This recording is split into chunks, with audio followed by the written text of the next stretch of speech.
एक बार एक गांव में एक बच्चा तौलिए में लिपटा हुआ जोर जोर से रो रहा था। वहां से कई लोग बार बार आ जा रहे थे, लेकिन सब बच्चे को देखते और आगे बढ़ जाते। तभी दो गांव वाले वहां आते और बच्चे को देखते हैं। अरे भैया, देखो कितना प्यारा बच्चा रो रहा है। क्यों ना देखें क्या माजरा है। हो सकता है बच्चे को हमारी जरूरत हो। अरे भैया, तुमको भी ना बैठे बैठे मुसीबत मोल लेने की आदत है। पता नहीं किसका बच्चा है। मैं तो कहता हूँ चलो यहाँ से।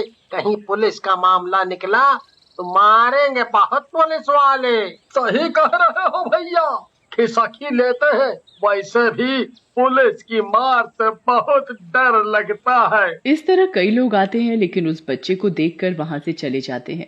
धीरे धीरे रात हो जाती है और गांव के कुत्ते बच्चे की तरफ जमा हो जाते हैं और जोर जोर से भौंकने लगते हैं। तभी वहां एक चुड़ैल आती है और कुत्तों को जोर जोर से भौंकते देखकर सोचती है, अरे ये कमबख्त कुत्ते इतनी जोर जोर से क्यों भौंक रहे हैं? कहीं कुछ खाने को तो नहीं है? चलो चलकर देखती हूँ। ऐसा कहकर चुड़ैल भी बच्चे के पास आ जाती है और बच्चे को देखकर सोच में पड़ जाती है, अरे ये तो किसी इंसान का बच्चा है, लेकिन इसे यहाँ कौन रख गया? कितना छोटा और प्यारा है, मेरी तो नजर ही नहीं हट रही इस पर से। बच्चा भी चुड़ैल को देखकर रोना बंद कर देता है, लेकिन कुत्ते उस बच्चे को घेरे हुए खड़े रहते हैं और भौंकते रहते हैं। ये देख चुड़ैल परेशान हो जाती है और सोचती है, अरे ये कुत्ते यहाँ से नहीं जा रहे। अगर मैं यहाँ से गई तो ये कुत्ते इसे जरूर मार डालेंगे, लेकिन मैं क्या करूँ? इतने में एक कुत्ता बच्चे के ऊपर हमला कर देता है। चुड़ैल जल्दी से बच्चे को गोद में उठा लेती है और कुत्ते को भगा देती है। मैंने जो सोचा था वही हो रहा है। मुझे यहाँ से इसे ले जाना चाहिए, नहीं तो ये कुत्ते इस बच्चे की जान जरूर ले लेंगे। ऐसा कहकर चुड़ैल बच्चे को उठाकर जंगल की तरफ चली जाती है। तभी रास्ते में उसे एक दूसरी चुड़ैल मिलती है। बच्चे को देखकर दूसरी चुड़ैल बोलती है, वाह मेरी बहन, तूने तो बहुत अच्छा काम किया। कई दिनों से जानवरों को खा खा कर मुंह का स्वाद ही बिगड़ गया था। आज इस इंसान का मांस खाकर मजा ही आ जाएगा। उस चुड़ैल की बात सुनकर चुड़ैल को गुस्सा आ जाता है और वो दूसरी चुड़ैल को बोलती है, चुप करो मूर्ख चुड़ैल, ये खाने के लिए थोड़ी ना है। देखो कितना प्यारा बच्चा है, मैंने इसकी जान बचाई है, ये अब मेरे साथ ही रहेगा। चुड़ैल की बात सुनकर दूसरी चुड़ैल हंसने लगती है और हंसते हुए बोलती है, अपने साथ रखेगी?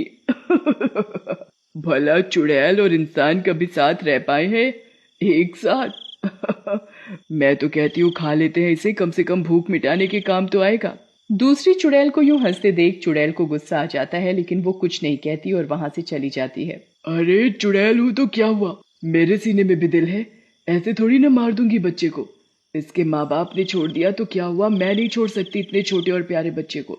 ऐसा कहकर चुड़ैल जंगल के अंदर चली जाती है और एक लड़की का रूप बदल लेती है और अपना नाम रुक्मणी रख लेती है और बच्चे को पालने लगती है।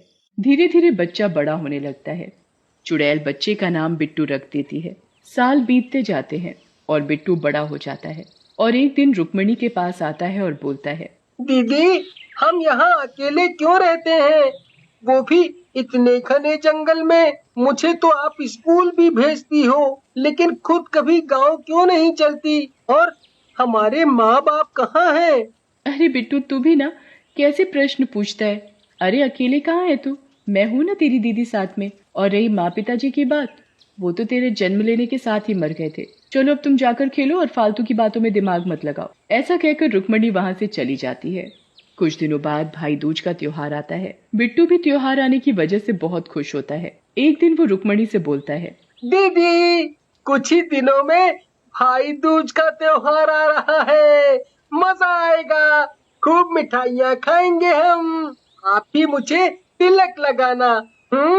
बिट्टू की बात सुनकर रुक्मणी थोड़ा डर जाती है और बोलती है, अरे नहीं नहीं बिट्टू, ये भी कोई त्योहार है? मैं नहीं मानती कोई भाई दूज। अरे प्यार तो मन में होना चाहिए। ऐसा कहकर रुक्मणी वहां से चली जाती है, लेकिन बिट्टू को रुक्मणी की बात से गहरा दुख होता है और वो सोचता है, ये सब क्या हो रहा है मेरे साथ? एक तो मेरे माँ बाप भी मर गए, ऊपर से बहन भी ऐसा कह रही है। मेरे सारे दोस्तों की तो बहनें ये त्योहार मनाती हैं। उधर रुक्मणी बनी चुड़ैल बिट्टू की बात से बहुत डर जाती है और सोचती है, ये सब क्या हो रहा है? ये तो मेरे साथ भाई दूज का त्योहार मनाना चाहता है और मुझे इस दुनिया की मोह माया में फंसाना चाहता है। मैं क्या करूं? अगर कल बिट्टू को पता चलेगा कि मैं एक चुड़ैल हूं तो उसे बहुत ही दुख पहुंचेगा। मैं क्या करूं? तभी वहां दूसरी चुड़ैल आ जाती है और बोलती है, मैंने बोला था ना तुझे, इंसानों और चुड़ैलों का रिश्ता कभी नहीं हो सकता। अब उस बिट्टू को क्या बताएगी तू? कौन है?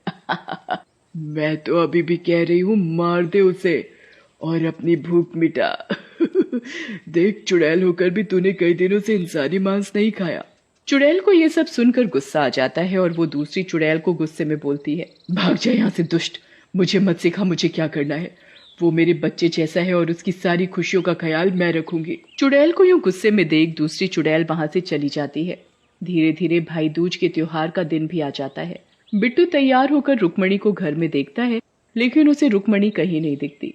ये देख बिट्टू उदास हो जाता है। लगता है बहन को मेरी बात पसंद नहीं आई और वो नाराज होकर चली गई है। मुझे उससे जिद नहीं करनी चाहिए थी। अगर उससे ये त्योहार नहीं मनाना तो कोई बात नहीं। तभी रुक्मणी खूब सच संवर कर वहां आती है और बिट्टू को बोलती है, अरे क्या हुआ मेरे छोटे से भैया, मैं अभी लगा देती हूँ तिलक अपने प्यारे भाई को, बस। फिर रुक्मणी बिट्टू को तिलक लगा देती है। बिट्टू भी खूब खुश हो जाता है, लेकिन उसकी ये खुशी ज्यादा दिनों तक नहीं रहती। एक दिन रुक्मणी को चुड़ैल होने की वजह से मांस खाने का मन करता है और वो रात में घर से बाहर निकलती है। बिट्टू की भी आंख खुल जाती है और वो उसके पीछे पीछे जाता है। अरे, ये दीदी चुपचाप रात में कहाँ चले जा रही है? मुझे इसके पीछे जाना चाहिए। जंगल है, कहीं खतरे में ना आ जाए। फिर बिट्टू रुक्मणी के पीछे पीछे जाता है। तभी एक गांव के बाहर जाकर रुक्मणी रुक जाती है और अपने चुड़ैल वाले रूप में आ जाती है। ये देखकर बिट्टू घबरा जाता है और जोर से चीखता है,